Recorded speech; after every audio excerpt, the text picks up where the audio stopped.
அவங்க யாரோட கூட்டணி யார் வந்தா இந்தந்த கூட்டணி இருந்தா நல்லா இருக்கும், இது ஜெயிக்கும், இது இந்த தேர்தலில் முன்னணியில் இருக்கும், இந்தந்த மாதிரி கூட்டணி இது தேராது அப்படின்னு இவங்களே ஒரு கணக்கு. தலைவன் கட்சி தலைவர் அரசியல் நடத்தினா மட்டும் மக்களோடு மக்களாக ஒன்றி இருக்க வேண்டும்.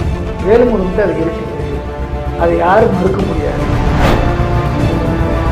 எம்எல்ஏக்கள் 4 பேர் இங்கே அசம்பிளிக்கு போனால் தான் இந்த கட்சிக்கு ஒரு வலுவான ஒரு இடத்துல இருக்கு. ஒரு எம்பிஏ வாங்கிட்டு அங்கே போய் பாராளுமன்றத்தில் பேசுறது கடல்ல கருத்தை இருந்தாங்க. எம்ஜிஆருடைய அந்த கொள்கையில யார் கூட்டணி அமைக்கிறாங்களோ அந்த எம்ஜிஆர் கட்சியுடைய கூட்டணியில நாங்கள் அங்க வைக்கிறது.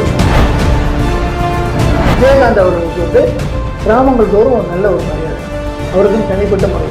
அதை அவங்க பயன்படுத்தணும். அதை ஒரு அந்த அவங்க ஓட்டுகளை அவங்க பயன்படுத்தணும். அவங்க அந்த மக்களுக்கு நாங்கள் யார் கட்சியுடைய நலன் சார்ந்தையும் கட்சியுடைய தலைவர் நலன் சார்ந்தும் பல கணக்கில் போட்டு அவங்க தகுந்த மாதிரி இருப்பாங்க. அப்படியே அவங்க எடுக்கின்ற போது சட்டம் தாண்டி நான் லாபம், அது அவங்கள பொறுத்து.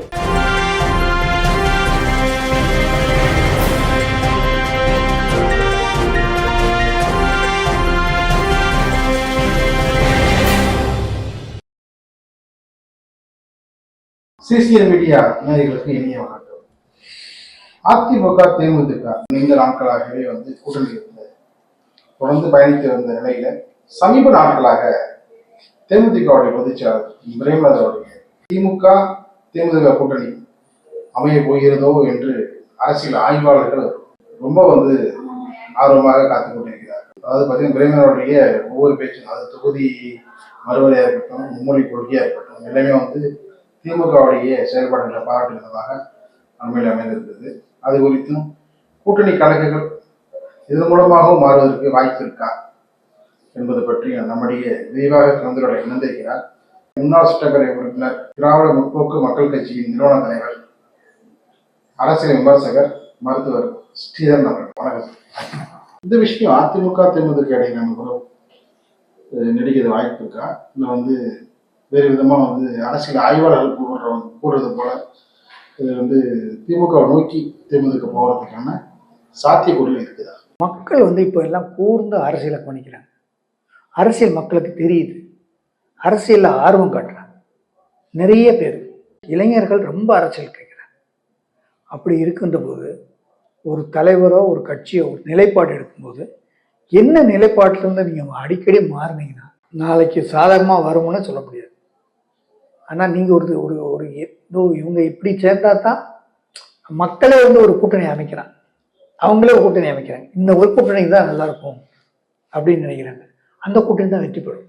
கட்சி தலைவர்கள் இல்லாமல் பொதுமக்கள் இந்தந்த மாதிரி கூட்டணி வந்தால் நல்லா இருக்கும் பேசுறாங்க. அவங்க யாரோட கூட்டணி யார் வந்தா இந்தந்த கூட்டணி இருந்தால் நல்லா இருக்கும், இது ஜெயிக்கும், இது இந்த தேர்தலில் முன்னணியில் இருக்கும், இந்தந்த மாதிரி கூட்டணி இது தேராது அப்படின்னு இவங்களே ஒரு கணக்கு போடுறாங்க.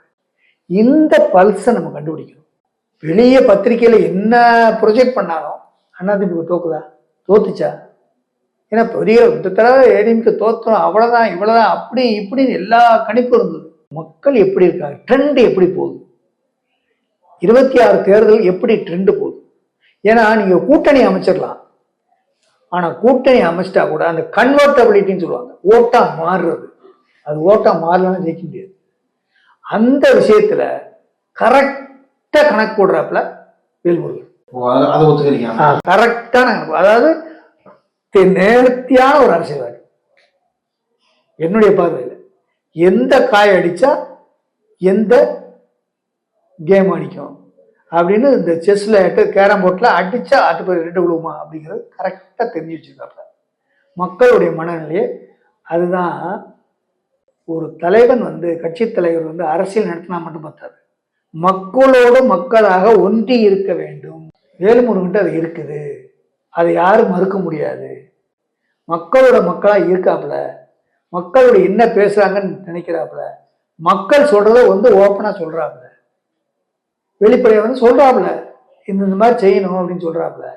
அதே மாதிரி போய் மக்கள்கிட்ட போய் ஏப்பா நீ சொன்ன நான் கேட்டேனா இல்லையா அசம்பிளியில, நீ கேட்ட உன் தொகுதி பிரச்சனை சொன்னேன், நான் சண்டை போட்ட கேட்டேனா இல்லையா அப்படின்னு அங்கேயுமே கேட்கிறாப்புல மக்கள்கிட்ட. அப்ப நாளைக்கு ஓட்டு கேட்கும் போது, ஏப்பா நீ சொன்னதை நான் கேட்டேன், அவங்க அலோவ் பண்ணல, நான் சண்டை போட்டேன் கேட்டேன், அதனால நான் வாங்கி கேட்டுக்கிட்டேன் சொன்னா அப்படின்னு சொல்றாரு இல்லையா. இப்படி பேலன்ஸ் பண்றது இதுதான் முக்கியம். இல்ல அப்படி வந்து பாத்தீங்கன்னா பாமக இருந்த பொழுது கூட பாத்தீங்கன்னா எலெக்ஷன் ஒர்க்கர் எலெக்ஷன் இல்லை பெண்ணாகரத்துனா வந்து முழுக்க முழுக்க வெளிமொழி ஒர்க்கு தான். அதாவது பாத்தீங்கன்னா வீரபாண்டியரையே வந்து இத்தனை வருஷம் சர்வீஸ்ல நான் வந்து பின்னோக்கி வைக்கிறேன்னா உன்னுடைய பேர் விருப்பத்தை பார்க்கலாம், அதெல்லாம் வந்து நல்ல ஒர்க்கர் நீங்க தொடர்ந்து பேசுறேன். ஆகையினால ஸோ அதுல தெளிவா இருக்காரு.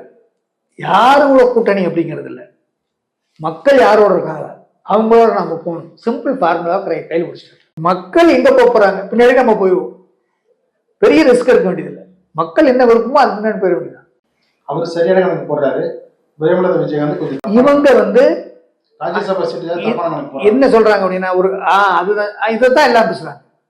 நீங்க இப்ப என்ன சொல்றீங்களோ இதைத்தான் மக்கள் சொல்றாங்க. இந்த மக்கள் சொல்றத அவங்க கேட்கிறாங்களா, அவங்க காதுக்கு வந்துச்சா, அவங்க கேள்விப்படலையாங்கிறது தெரியுது.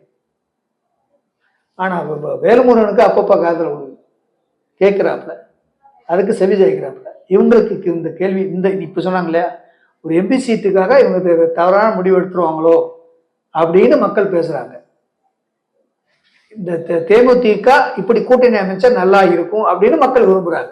அது என்ன இந்த புள்ளியில நகத்தறிவுங்கிறது எனக்கு புரியுது. அப்படி இருக்கும்போது மக்கள் என்ன சொல்றாங்க தெரியுமா, நான் கேள்விப்பட்ட போதே சொல்றாங்க, இந்த அம்மா வந்து முதல்ல வந்து விஜயோட உடைய பையன் வந்து விஜய் நல்லவர் சொல்லும்போது அந்த கூட்டணி ஒரு நல்லா பாசிட்டிவாக தெரிஞ்சுது.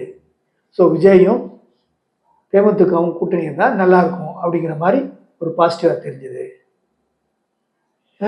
அதுக்கடுத்து ரெண்டாவது சாய்ஸ் இப்படி இருந்தால் நல்லா இருக்கும்னு எனக்கு தெரிஞ்சுது. இப்போ அதை விட்டுட்டு இப்படி போகிற மாதிரி இருக்கு, ஏன் இப்படி போகிறாங்க அப்படின்றாங்க. சார் அவங்க கட்சியை வந்து அதையும் பார்ப்பாங்க. கட்சியில் வந்து எதை பார்க்கணும் அப்படின்னா, நம்ம ஒரு டிசைடிங் ஃபேக்டரா நம்ம வந்து ஒரு கூட்டணி சார்ந்து தான் இருக்க முடியும் நம்முடைய கட்சி அப்படின்னா. லாங் ரன்ல நமக்கு என்ன எது முக்கியம், தேர்தல் தான் முக்கியம். தேர்தலில் நமக்கு ஒரு எம்பி முக்கியமா, ஒரு எம்எல்ஏ, ஒரு எம்பி முக்கியமான ஒன்றா கூட 6 எம்எல்ஏ முக்கியம். ஒரு எம்பி இல்லாட்ட கூட பரவாயில்ல, ஒரு 4 எம்எல்ஏ இருந்தால் கட்சிக்கு ப்ளஸ். ரீஜனல் பார்ட்டிக்கு அது தேசிய கட்சி தான் எம்பியா இருக்கலாம். மாநில கட்சியா இருக்கின்ற பொழுது எம்எல்ஏக்கள் வந்து ரெப்ரஸன்டேஷன் இருக்கணும். எம்எல்ஏக்கள் 4 பேர் இங்கே வந்து அசம்பிளிக்கு போனால் தான் அந்த கட்சிக்கு ஒரு ஒரு ஒரு அங்கே ஒரு ஒரு வலுவான ஒரு இடத்துல இருக்க முடியும்.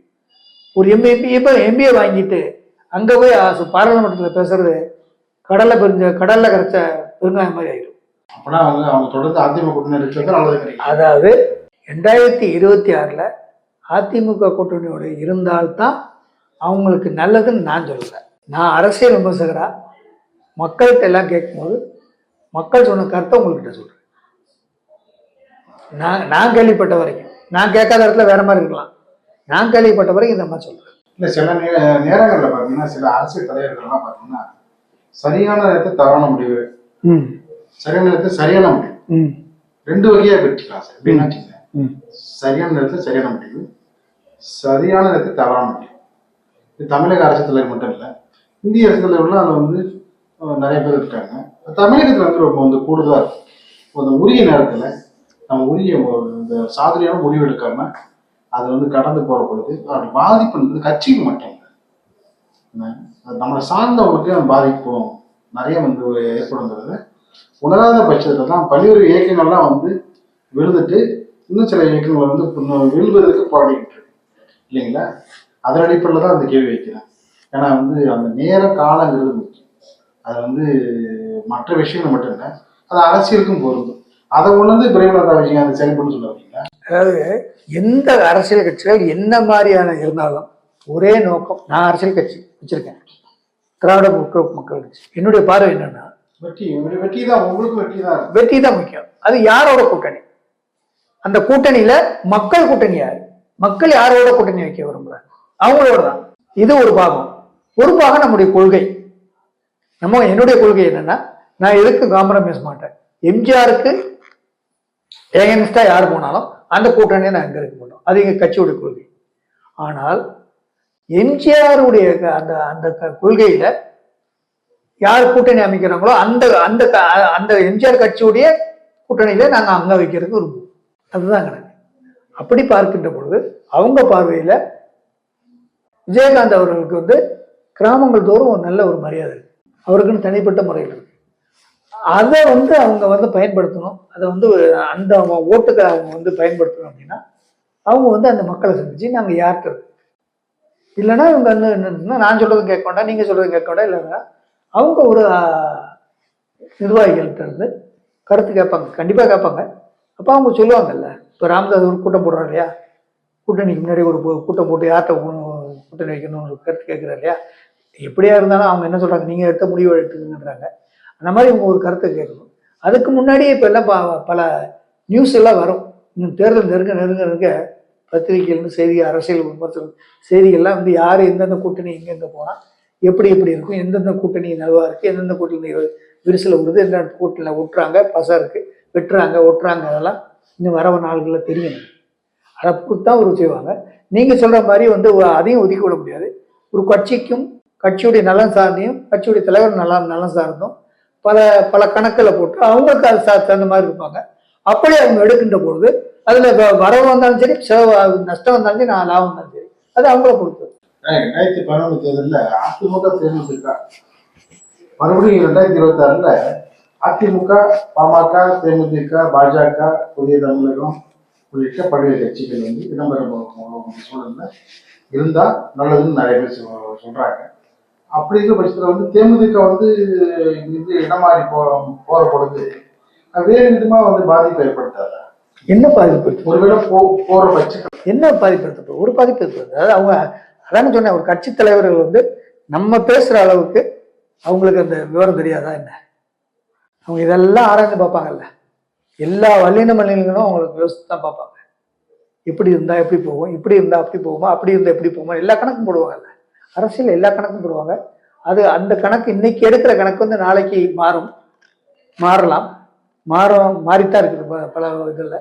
அதை வந்து நம்ம இப்போ சொல்ல முடியாது, இன்னும் நம்ம பொறுத்திருந்து தான் பார்க்கணும். காலங்கள் நேரங்கள் கூடி வர்றப்ப ஆமா இப்போ வந்து விஜய் என்ன முடிவு எடுக்கிறாரு, அதிமுக என்ன முடிவு எடுக்குது, தேமுதிக என்ன முடிவு எடுக்குது, மற்ற சின்ன சின்ன கட்சிகள் என்ன முடிக்கிறது, பாஜக என்ன நிலையில் இருக்கிறது அப்படிங்கிறதெல்லாம் இன்னும் போக அதை கன்சால்ட் ஆகி அப்படியே வரும். பொறுத்திருந்து பார்க்கணும் சார். அதாவது பார்த்தீங்கன்னா பல்வேறு கேள்விகளுக்கு ஆக்கப்பூர்வம் பதிலளித்து நிகழ்ச்சியை மேலும் மேலும் சிறப்பாக்கி பல்வேறு பணிகளுக்கு இடையிலையும் வந்து நிகழ்ச்சியை மெருகேற்றுவதற்காக ஆய்வுகளில் ஈடுபட்டு சரியான தகவல்களை தருவதற்கு நீங்கள் எடுத்த முயற்சிக்கு நெஞ்சார்ந்த நன்றி. நன்றி.